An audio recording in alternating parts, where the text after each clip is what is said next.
Once you turn 75, you begin to notice things others don't.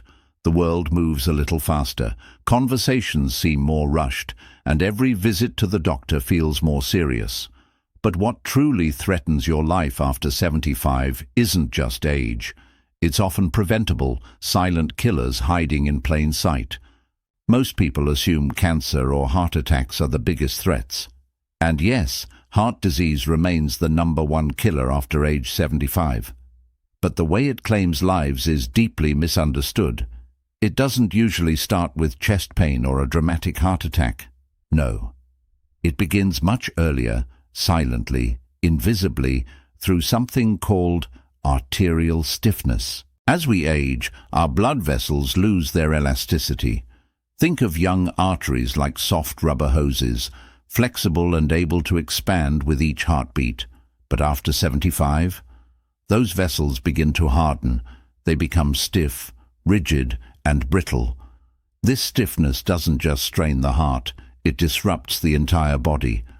Blood pressure rises, organs don't get the oxygen they need, the brain suffers, the kidneys falter, and yes, the heart eventually fails, not suddenly but gradually, under constant pressure. You don't feel arterial stiffness. You don't see it coming. And that's why it's dangerous. It's also why standard treatments often arrive too late. But there's hope. Science has revealed that we can restore flexibility to our blood vessels, at any age, by nourishing them with the right compounds. One of the most critical is vitamin K2. Unlike the more common K1, which helps with blood clotting, K2 is responsible for directing calcium out of your arteries and into your bones. Without it, calcium gets dumped into artery walls, turning flexible tissue into stone. That's not just aging. That's slow-motion vascular destruction. Magnesium is another. It's a mineral most older adults are deficient in, yet it's vital for over 300 biochemical processes, including the relaxation of blood vessels. When magnesium is low, vessels tighten, blood pressure spikes, and stiffness worsens. After 75, another silent killer emerges: frailty.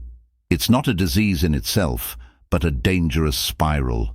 You lose muscle, you move less, you eat less, you get weaker, then a fall, a fracture, an infection, and suddenly everything changes. You've seen it.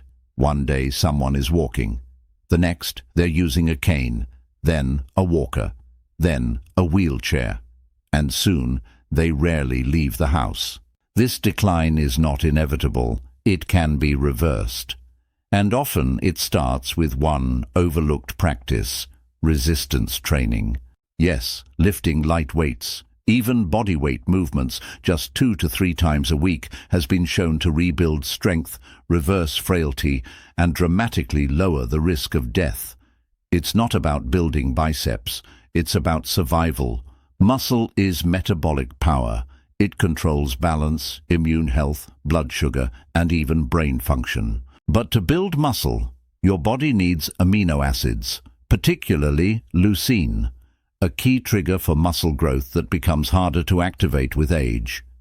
Many seniors don't eat enough high-quality protein. Without it, the body begins to consume its own muscle just to survive. So what's the answer? Move often, lift gently, and consistently. You don't need a gym. Use a chair. Use your body. Just move. Prioritize protein, especially at breakfast. Start the day feeding your muscles. Supplement smartly. Vitamin D3, K2, magnesium and omega-3s aren't just nice to have. They're your defense line. Let's talk about one of the most overlooked causes of death after 75, emotional isolation. It doesn't show up on lab reports, but it's real and lethal. Loneliness increases your risk of heart disease, stroke, dementia, and early death by as much as smoking 15 cigarettes a day. Think about that. And yet so many seniors, once busy, surrounded by family and co-workers, now find themselves sitting in silence. This is not your fault. Society moves on. Children grow up. friends pass away. But here's the truth. Connection is medicine. Deep conversations, community involvement, even sharing a meal.